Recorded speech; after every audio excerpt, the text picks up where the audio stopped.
欢迎收看我的日常 vlog。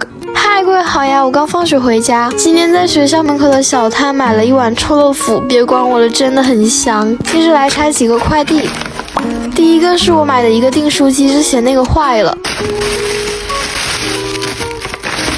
第二个是我回购了无数次的涂改袋。拆完快递来洗个脸，洗完脸就到了每周一次的清洁时间。今天用这个易沃的清洁泥膜，它这个质地真的就是非常的水润，上脸很温和，一点都不刺激，而且它里面添加了亚马逊白泥还有碳粉，清洁力就更强一些。涂完之后等待个15分钟。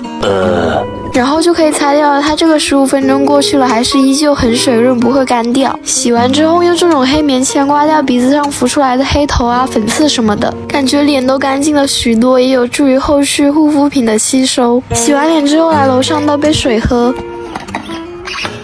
接着就要来写一下这周的摘抄了，必不可少的放首歌听。我们这周因为疫情原因，然后周3的研学就没有去成，真的很伤心。希望下周可以去，他因为疫情还不停课，还把我的研学给取消了。